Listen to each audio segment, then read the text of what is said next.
Semoga yang subscribe diberikan rezeki melimpah dari jalan tak terduga. Dan yang like komen, dimudahkan jalannya menuju surga di hari akhir nanti.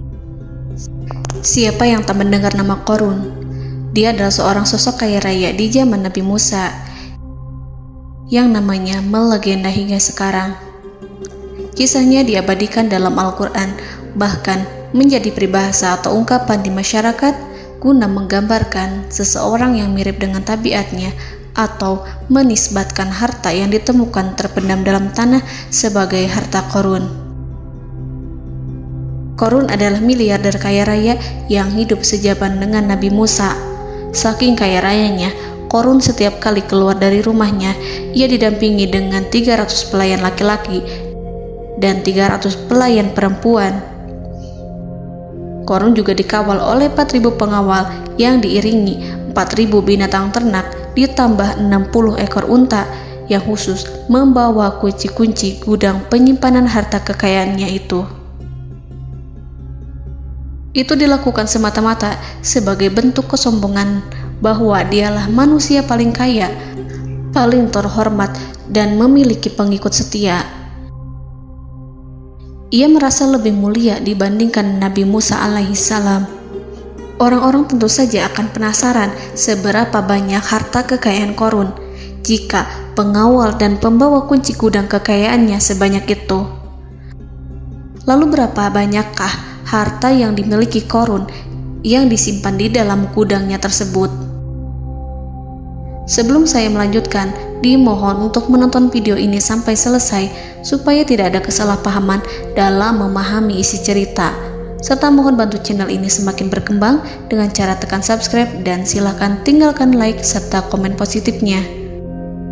Semoga dukungan pemirsa Risalah Kehidupan bernilai pahala dan menjadi wasilah dimudahkannya segala urusan pemirsa sekalian.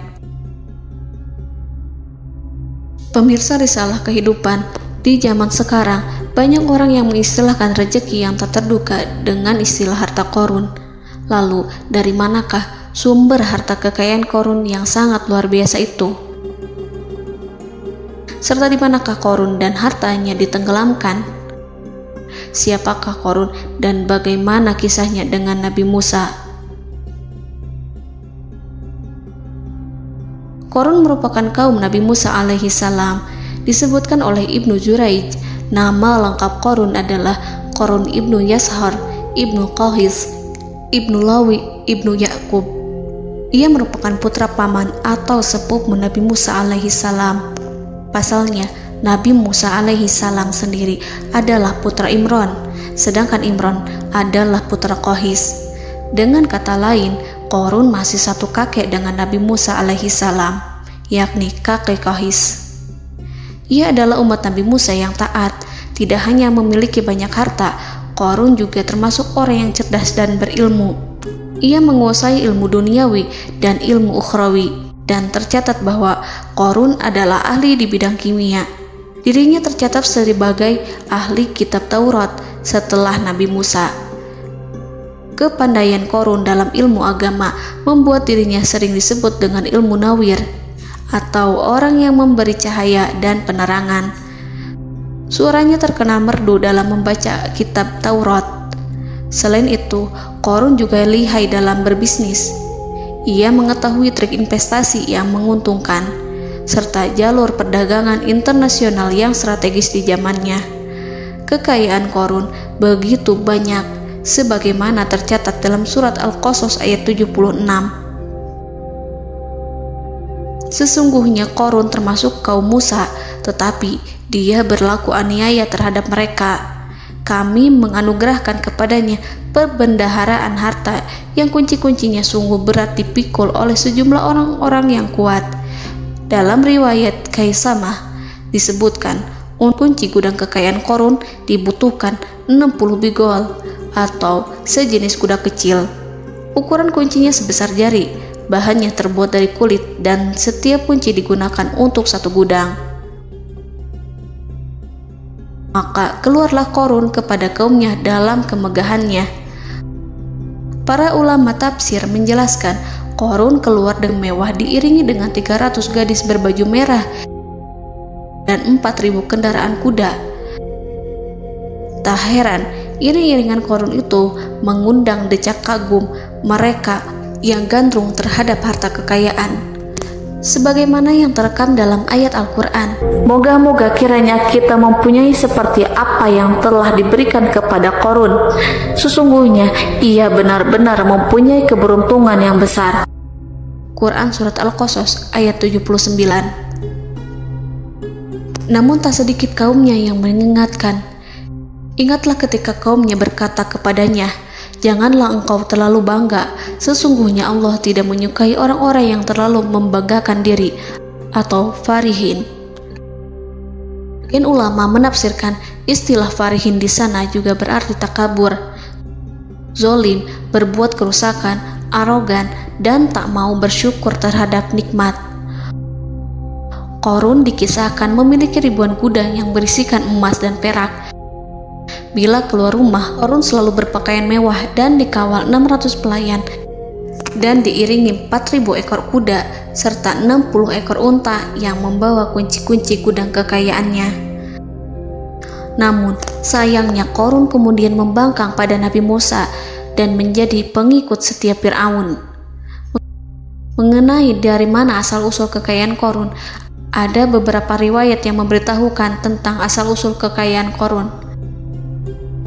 Sumber pertama menyebutkan bahwa jauh sebelum memiliki kekayaan, Qarun hanyalah seorang lelaki miskin yang tidak mampu menafkahi keluarganya. Anaknya sangat banyak. Lalu suatu ketika Qarun datang kepada Nabi Musa. Ia meminta Nabi Musa alaihi salam untuk mendoakannya agar Allah memberikan harta benda yang banyak. Qarun juga meminta Nabi Musa mengajarinya ilmu kimia dan ilmu-ilmu kehidupan lainnya. Qarun dikenal sebagai orang yang soleh dan mengikuti ajaran Ibrahim dengan baik, sehingga tanpa pikir panjang, Nabi Musa alaihi salam menyetujui permintaannya. Allah Subhanahu wa ta'ala mengabulkan doa Nabi Musa. Qarun diberikan kecerdasan luar biasa dan menguasai ilmu yang telah diajarkan kepadanya. Qarun menguasai teori dan praktik pembuatan emas permata dan beragam perhiasan mewah lainnya. Ia juga pakar dalam ilmu arsitektur, rancangan bangunan, penataan kota, dan lain sebagainya. Tidak lama setelah itu, hidupnya berubah. Qarun pun hidup dengan bergelimbang harta. Ribuan gudang yang dimilikinya penuh dengan emas dan perak. Namun, sayangnya, keberuntungan yang didapatkannya membuatnya gelap mata. Qarun mulai hidup dengan penuh pamer, keangkuhan, dan penuh kesombongan. Kekayaan yang diberikan Allah Subhanahu wa ta'ala membuatnya lupa dengan Sang Maha Pemberi. Qarun merasa lebih terhormat dan mulia dibandingkan Nabi Musa. Ia pun akhirnya membelot dan durhaka pada Musa. Ia mengingkari janji-janjinya dulu dan beralih menjadi pengikut Fir'aun yang setia. Loyalitas Qarun terhadap Fir'aun membuatnya diangkat menjadi kepala mandor yang membawahi ribuan pekerja. Dikisahkan bahwa Qarun bersikap semena-mena terhadap para pekerja. Ia tega memotong upah mereka. Ia melakukan korupsi demi membangun istana dan kemegahannya sendiri, dan untuk membangun gudang-gudang penyimpanan harta yang telah ia kumpulkan jauh-jauh hari. Ketika datang perintah zakat, Nabi Musa alaihi salam pergi menemui Qarun dan memerintahnya mengeluarkan zakat sebesar 1 dinar dari setiap 1000 dinar hartanya, 1 dirham dari setiap 1000 dirham, 1 kambing dari setiap 1000 kambing, dan seterusnya.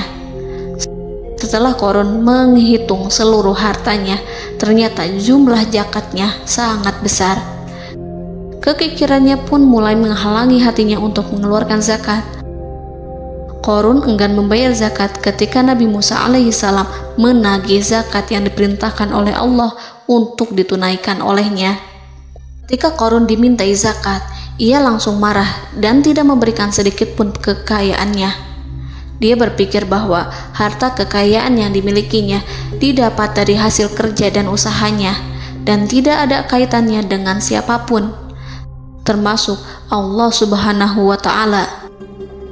Janji Qarun untuk lebih taat beribadah dan membantu sesama jika diberi kekayaan oleh Allah dilupakannya.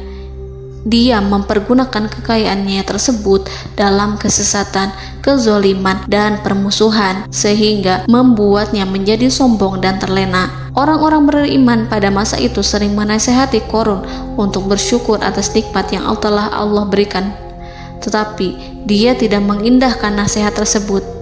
Dari sikapnya tersebut sudah jelas bahwa Qarun tidak membutuhkan nasihat kebenaran, bahkan merasa tidak takut dengan ancaman Allah. Sebab Qarun merasa sudah memiliki segalanya. Qarun merasa dirinya hebat dan pintar serta punya banyak pengikut setia, punya banyak pengawal dan merasa aman karena dekat dengan Raja Fir'aun. Qarun berkata, "Sesungguhnya aku mendapatkan harta ini karena ilmu yang ada padaku." Qarun sangat sombong. Ia merasa hartanya didapatkannya sendiri tanpa campur tangan dan kehendak Zat yang Maha Kaya, yakni Allah Subhanahu wa Ta'ala. Apakah Qarun lupa ataukah ia tidak tahu bahwa Allah telah membinasakan orang-orang sombong sebelumnya yang bahkan lebih kuat darinya, yang lebih kaya darinya, yang lebih banyak pengawalannya, lebih kokoh dan tak terkalahkan dibanding dirinya? Karena terdorong sifat kikir dan angkuh, maka Qarun membuat rencana untuk melakukan tipu daya agar dia terlepas dari kewajiban membayar zakat. Dia ingin menjatuhkan nama baik dan citra baik Nabi Musa.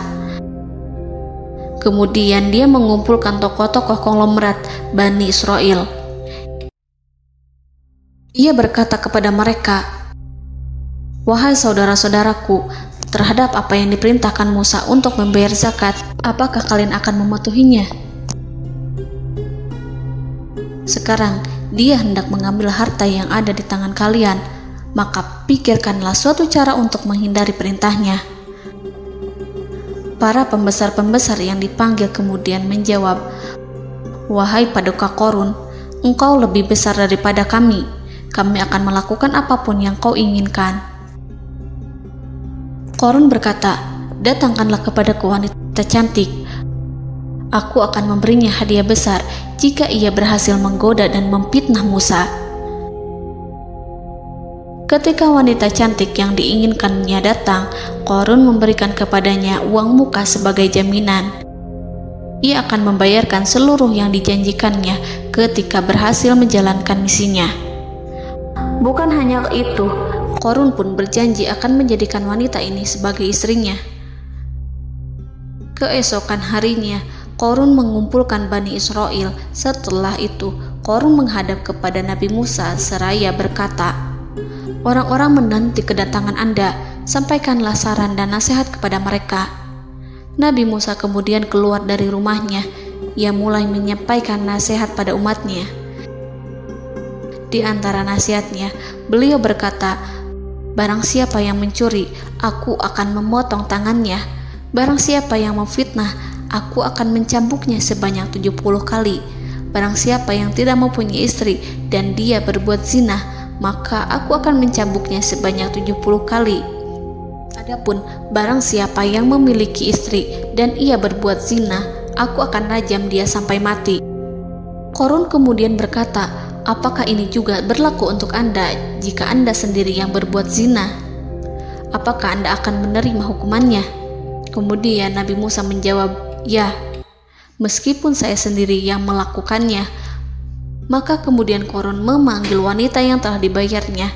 Wanita itu berdiri di depan Nabi Musa dan Bani Israel yang telah berkumpul, mengaku sedang hamil karena berhubungan badan dengan Nabi Musa. Maka marahlah Nabi Musa atas fitnah kejam yang diarahkan kepadanya. Kemudian Nabi Musa melakukan sholat 2 rakaat, lalu mendatangi wanita itu dan menyumpahnya agar mengatakan siapa yang menyuruhnya. Wanita itu menjadi ketakutan. Ia bergemetar di depan Nabi Musa dan mengaku bahwa yang menyuruhnya adalah Qarun.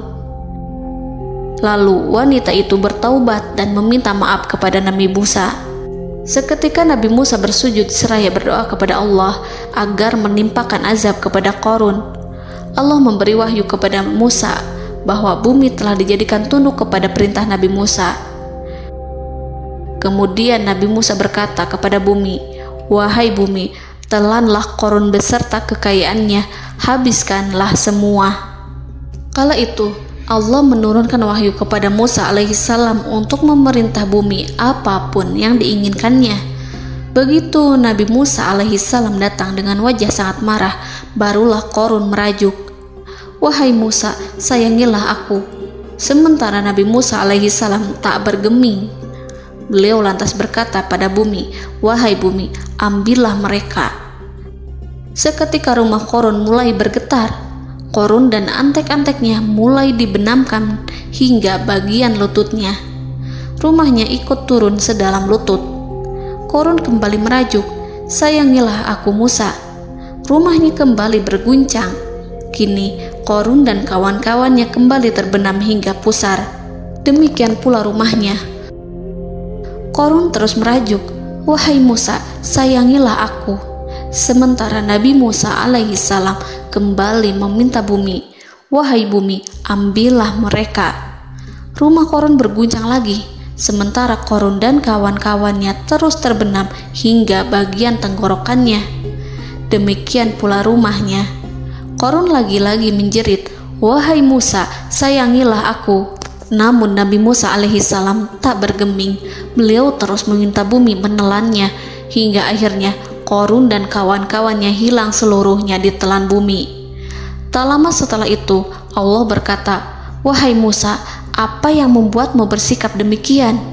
Padahal demi kemuliaanku, andai dia Qarun berdoa kepadaku, niscaya aku akan rahmati. Maka kami benamkan dia beserta rumahnya ke dalam bumi, maka tidak ada baginya satu golongan pun yang akan menolongnya selain Allah, dan dia tidak termasuk orang-orang yang dapat membela diri." Quran Surat Al-Qasas ayat 81. Lalu di manakah lokasi ditenggelamkannya Qarun beserta harta bendanya?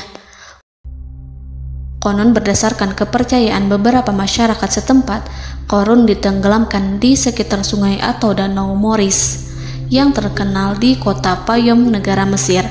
Qarun konon mendirikan istana dan di tempat itu pula ia ditenggelamkan. Dahulu, Qarun berkeinginan membangun sebuah istana, namun tidak diizinkan oleh Fir'aun jika istana itu dibangun di samping istana Fir'aun. Terlebih, Qarun juga tidak ingin membangun istana di tengah pemukiman Bani Israel yang terletak di tanah Jasan. Fir'aun pun memberikan tanah di wilayah Fayom. Kemudian di tepi sungai Payom inilah Qarun membangun istananya yang megah, dan di dalamnya ia membangun Al-Khunuj, gudang penyimpanan harta berisi emas dan perak. Salah satu bukti arkeologis yang dapat dijumpai di lokasi tersebut adalah runtuhan bangunan yang diduga sebagai tempat tinggal Qarun yang berjarak sekitar 2 km dari Danau Qarun. Menurut beberapa sumber, bangunan yang masih berdiri kokoh tersebut adalah benteng yang dibangun oleh Qarun. Namun ada juga yang mengatakan bahwa bangunan tersebut adalah tempat tinggalnya. Wallahu a'lam. Semoga kita semua dijadikan orang yang Allah mampukan menjadi orang kaya namun tidak seperti Qarun,